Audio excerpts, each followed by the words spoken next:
আসসালামু আলাইকুম। অবিরাম বাংলার সংবাদে সবাইকে স্বাগত জানাচ্ছি। আমি নাইম ফাথুম মুবিন। শুরুতে বিআরবি কেবলস সংবাদ শিরোনাম জানিয়ে দেব এই মুহূর্তে হাতে পাওয়া সর্বশেষ গুরুত্বপূর্ণ আপডেট বাংলা সংবাদ।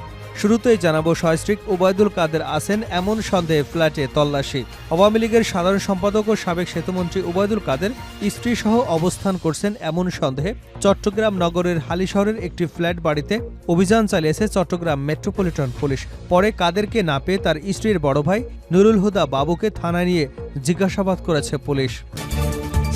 এবারে জানাবো দেশের মানুষকে আর দ্বিধাগ্রস্ত করা যাবে না। বিএনপি চেয়ারপারসনের উপদেষ্টা ও সাবেক বিরোধী দলীয় চিফ হুইপ জয়নুল আবেদিন ফারুক বলেছেন, ছাত্র জনতার অভ্যুত্থানে শেখ হাসিনা বিদায় নিয়েছেন, তবে তিনি বিদেশে বসেও তার দোসরদের দিয়ে দেশে ষড়যন্ত্র করাচ্ছেন। বিদেশে বসে এভাবে ভাওতাবাজি করে জনগণকে একত্রিত করতে পারবেন না। ভুয়া আওয়াজ দিয়ে দেশের মানুষকে আর দ্বিধাগ্রস্ত করতে পারবেন না। জানাবো জিরো পয়েন্টে জয় বাংলা স্লোগান আটক এক। রাজধানীর গুলিস্তানের জিরো পয়েন্টে আওয়ামী লীগের কেন্দ্রীয় কার্যালয়ের সামনে জয় বাংলা স্লোগান দেওয়া এক তরুণ উচ্চস্বরে জয় বাংলা স্লোগান দিয়ে দৌড়ে পালানোর সময় তাকে ধরে ফেলে ছাত্র জনতা। পরে তাকে পুলিশে হস্তান্তর করা হয়। রোববার দুপুর 1:30টার দিকে ঘটনা ঘটে। তাৎক্ষণিকভাবে ওই যুবকের পরিচয় নিশ্চিত হওয়া যায়নি। এদিকে প্রধান উপদেষ্টার বিশেষ সহকারী থেকে উপদেষ্টা মাহফুজ আলম অন্তর্বর্তী সরকারের নতুন উপদেষ্টা হিসেবে শপথ নিয়েছেন মাহফুজ আলম। রোববার সন্ধ্যায় বঙ্গভবনের দরবার হলে তাকে শপথ বাক্য পাঠ করান রাষ্ট্রপতি মোহাম্মদ শাহাবুদ্দিন। এর আগে অন্তর্বর্তীকালীন সরকারের প্রধান উপদেষ্টা অধ্যাপক ডক্টর মোহাম্মদ ইউনূসের বিশেষ সহকারী ছিলেন তিনি। এরও আগে বৈষম্য বিরোধী ছাত্র আন্দোলনের লিয়াজো কমিটির সমন্বয়ক ছিলেন মাহফুজ আলম। জানিয়ে দেব শামআবাদকে সুখবর দিল বিএনপি। বাংলাদেশ জাতীয়তাবাদী দল বিএনপির কেন্দ্রীয় সাংগঠনিক সম্পাদক শামআবাদের স্থগিতাদেশ প্রত্যাহার করা হয়েছে। রোববার বাংলাদেশ জাতীয়তাবাদী দল বিএনপির সিনিয়র যুগ্ম মহাসচিব অ্যাডভোকেট রুহুল কবির রিজভী স্বাক্ষরিত এক প্রেস বিজ্ঞপ্তিতে গণমাধ্যমকে এ তথ্য জানানো হয়েছে। এবং সর্বশেষ জানাবো আন্তর্জাতিক সংবাদ। গাজা লেবানন যুদ্ধ, একত্রিত হচ্ছেন আরব ও মুসলিম নেতারা। গাজা এবং লেবাননে ইসরায়েলি চলমান আগ্রাসনের প্রেক্ষাপটে আরব এবং মুসলিম নেতারা সোমবার সৌদি আরবের একটি সম্মেলনে মিলিত হবেন। সৌদি প্রেস এজেন্সি রোববার এক বিবৃতিতে এ তথ্য জানিয়েছে। এসপি এর বিবৃতিতে বলা হয়েছে, ফিলিস্তিনি এবং লেবাননি ভূখণ্ডে বাড়তে থাকা সহিংসতা, বিশেষ করে ইসরায়েলের নৃশংস আগ্রাসনে আরব এবং ইসলামী নেতাদের জরুরি পদক্ষেপ নিতে বাধ্য করেছে। এতক্ষণ শিরোনাম শুনছিলেন, এবার বিস্তারিত। প্রিয় দর্শক, আপনি যদি এই চ্যানেলে নতুন হয়ে থাকেন, ভিডিওটি দেখতে দেখতে চ্যানেলটি সাবস্ক্রাইব করে আমাদের সঙ্গে থাকুন। আর এই ভিডিও সম্পর্কে আপনি আপনার মূল্যবান মতামতটি কমেন্ট বক্সে জানিয়ে দিন।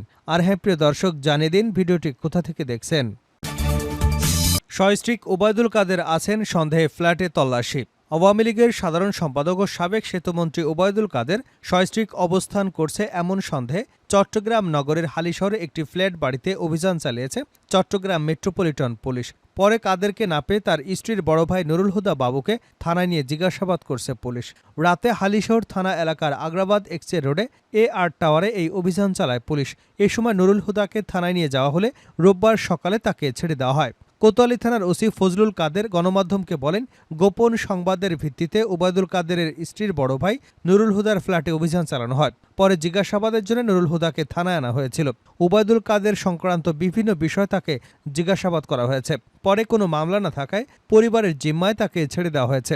ওসি আরও জানান, নুরুল হুদা দাবি করেছেন 5 তারিখের পর থেকে ওবায়দুল কাদেরকে ফোনে পাওয়া যাচ্ছে না। কাদেরের সঙ্গে তাদের কোনো যোগাযোগ নেই। এদিকে নুরুল হুদাকে আটকের পর ছেড়ে দেওয়ায় জনমনে নানা প্রশ্ন তৈরি হয়েছে। তিনি ভগ্নিপতি কাদেরের নাম ব্যবহার করে নানা অপকর্মে লিপ্ত ছিলেন বলে অভিযোগ রয়েছে। 5ই আগস্ট ছাত্র জনতার অভ্যুত্থানে শেখ হাসিনার পদত্যাগের পর থেকে লাপাত্তা আওয়ামী লীগের সাধারণ সম্পাদক ও সাবেক সেতুমন্ত্রী ওবায়দুল কাদের। তাকে গ্রেপ্তারে আইনশৃঙ্খলা রক্ষাকারী বাহিনী দেশের বিভিন্ন স্থানে অভিযান চালালেও গ্রেপ্তার করা যায়নি তাকে। দেশের মানুষকে আর দ্বিধাগ্রস্ত করা যাবে না ফারুক। বিএনপি চেয়ারপারসনের উপদেষ্টা ও সাবেক বিরোধী দলীয় চিফ হুইপ জয়নুল আবেদিন ফারুক বলেছেন, ছাত্র জনতার অভ্যুত্থানে শেখ হাসিনা বিদায় নিয়েছে, তবে তিনি বিদেশে বসে তার দোসরদের দিয়ে দেশে ষড়যন্ত্র করছে। আজকে নাকি আওয়ামী লীগ মিছিল নিয়ে বের হবে। বিদেশে বসে এভাবে ভাওতাবাজি করে জনগণকে একত্রিত করতে পারবেন না। ভুয়া আওয়াজ দিয়ে দেশের মানুষকে দ্বিধাগ্রস্ত করতে পারবেন না। জাতীয় প্রেস ক্লাবের সামনে জাতীয়তাবাদী গণতান্ত্রিক পার্টির উদ্যোগে এক প্রতিবাদ সভায় একথা বলেন তিনি। ফারুক বলেন, আমরা 1971 সালে দেশ স্বাধীন করেছিলাম, কারণ আমরা শোষিত হতে চাইনি, আমরা শোষণ চাই না, আমরা চাই গণতান্ত্রিক দেশ। আমরা চাই দেশের মানুষ স্বাধীনভাবে বসবাস করুক, গণতান্ত্রিক পরিবেশে তারা যেন গণতন্ত্রের কথা বলতে পারে। কিন্তু দুঃখের বিষয়, স্বাধীনতার পর থেকেই ষড়যন্ত্র চলছে। যারা ক্ষমতায় এসেই রক্ষী বাহিনী তৈরি করেছে, আমাদের সংবিধান তছনছ করে একদলীয় শাসন কায়েম করেছে, তারা বাংলাদেশের স্বাধীনতা চেয়েছে কিনা সেই প্রশ্ন উঠেছে। তিনি আরও বলেন, বড় বড় কথা বলে যারা গত 16 বছরে দেশ শাসন করলে এখন তারা কোথায়? আওয়ামী লীগ সংবিধান তছনছ করে সাংবিধানিক প্রতিষ্ঠানগুলোকে ধ্বংস করে দিয়েছে। রাষ্ট্রীয় সকল প্রতিষ্ঠানকে নিজ-দলীয় আড্ডাখানায় পরিণত করেছে শেখ হাসিনা। অন্তর্বর্তী সরকারকে রাজনৈতিক দলগুলোর সঙ্গে আলাপ করে দ্রুত রোডম্যাপ দেওয়ার আহ্বান জানিয়ে বিএনপির এই জ্যেষ্ঠ নেতা বলেন, অন্তর্বর্তী সরকারের কাছে আমাদের দাবি, তারা যেন একটি অবাধ, সুষ্ঠু, নিরপেক্ষ নির্বাচনের আয়োজন করে সংস্কারের নামে বিলম্ব না করার আহ্বান জানান তিনি। 0 পয়েন্টে জয় বাংলা স্লোগান আটক 1। রাজধানীর গুলিস্তানে 0 পয়েন্টে আওয়ামী লীগের কেন্দ্রীয় কার্যালয়ের সামনে জয় বাংলা স্লোগান দেয় এক তরুণ। উচ্চস্বরে জয় বাংলা স্লোগান দিয়ে দৌড়ে পালানোর সময় ধরে ফেলেন ছাত্র জনতা। পরে তাকে পুলিশে হস্তান্তর করা হয়। রোববার দুপুর 1:30টার দিকে ঘটে ঘটনা। তাৎক্ষণিকভাবে ওই যুবকের নাম পরিচয় জানা যায়নি। জানা গেছে, এদিন সকাল 11টার পর থেকে মিছিল নিয়ে গুলিস্তানে আওয়ামী লীগের পার্টি অফিসের সামনে আসতে শুরু করেন বিএনপির বিভিন্ন অঙ্গ সংগঠনের নেতাকর্মীরা। দুপুর 1টার দিকে তাদের মিছিলের সামনে জয় বাংলা স্লোগান দিয়ে মারধরের শিকার হন ওই তরুণ। পরে তাকে পুলিশে হস্তান্তর করা হয়। প্রধান উপদেষ্টার বিশেষ সহকারী থেকে উপদেষ্টা মাহফুজ আলম। অন্তর্বর্তী সরকারের নতুন উপদেষ্টা হিসেবে শপথ নিয়েছেন মাহফুজ আলম। রবিবার সন্ধ্যায় বঙ্গভবনের দরবার হলে তাকে শপথ বাক্য পাঠ করেন রাষ্ট্রপতি মোহাম্মদ শাহাবুদ্দিন। এর আগে অন্তর্বর্তীকালীন সরকারের প্রধান উপদেষ্টা অধ্যাপক ডক্টর মোহাম্মদ ইউনূসের বিশেষ সহকারী ছিলেন তিনি। এরও আগে বৈষম্য বিরোধী ছাত্র আন্দোলনের লিয়াজু কমিটির সমন্বয়ক ছিলেন মাহফুজ আলম। তার বাড়ি লক্ষ্মীপুর উপজেলার রামগঞ্জ উপজেলার ইসাপুর গ্রামে। পড়াশোনা করেছেন ঢাকা বিশ্ববিদ্যালয়। ঢাবিতে আইন বিভাগে 2015-16 শিক্ষাবর্ষের শিক্ষার্থী তিনি। এছাড়া ছাত্র সংগঠন গণতান্ত্রিক ছাত্রশক্তির তাত্ত্বিক নেতা হিসেবেও ক্যাম্পাসে পরিচিত তিনি। বৈষম্য বিরোধী ছাত্র আন্দোলনের নেতৃত্বের ছাত্রশক্তির নেতারাই ছিলেন শুরু থেকে। গত 28শে অগাস্ট মাহফুজ আলমকে প্রধান উপদেষ্টার বিশেষ সহকারী পদে চুক্তিভিত্তিক নিয়োগ দেওয়া হয়। জনপ্রশাসন মন্ত্রণালয়ের চুক্তি এবং বৈদেশিক বিনিয়োগ শাখা থেকে জারি করা প্রজ্ঞাপনে বলা হয়, মাহফুজ আলমকে অন্যান্য প্রতিষ্ঠান এবং সংগঠনের সঙ্গে কর্মসম্পর্ক পরিত্যাগের শর্তে প্রধান উপদেষ্টার বিশেষ সহকারী পদে চুক্তিভিত্তিক নিয়োগ দেওয়া হয়েছে। তাকে সচিব পদমর্যাদায় বেতন, আনুষঙ্গিক সুবিধাসহ এই নিয়োগ দেওয়া হয়েছে। যোগদানের তারিখ থেকে প্রধান উপদেষ্টার মেয়াদ অথবা তার সন্তুষ্টি সাপেক্ষে তার এই নিয়োগ কার্যকর হবে। গত 5ই অগাস্ট আওয়ামী লীগের পতনের দিন পর ডক্টর ইউনূসের নেতৃত্বে শপথ নেয় অন্তর্বর্তী সরকার। এ নিয়ে বৈষম্য বিরোধী ছাত্র আন্দোলনের 3 জন প্রতিনিধি সেখানে যুক্ত হলেন।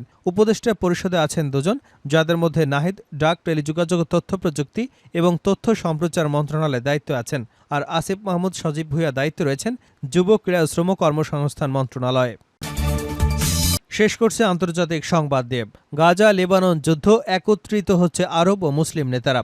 গাজা এবং লেবাননের ইসরায়েলের চলমান আগ্রাসনের প্রেক্ষাপটে আরব এবং মুসলিম দেশগুলোর নেতারা সোমবার সৌদি আরবে একটি সম্মেলনে মিলিত হবেন। সৌদি প্রেস এজেন্সির রোববার এক বিবৃতিতে এ তথ্য জানিয়েছে।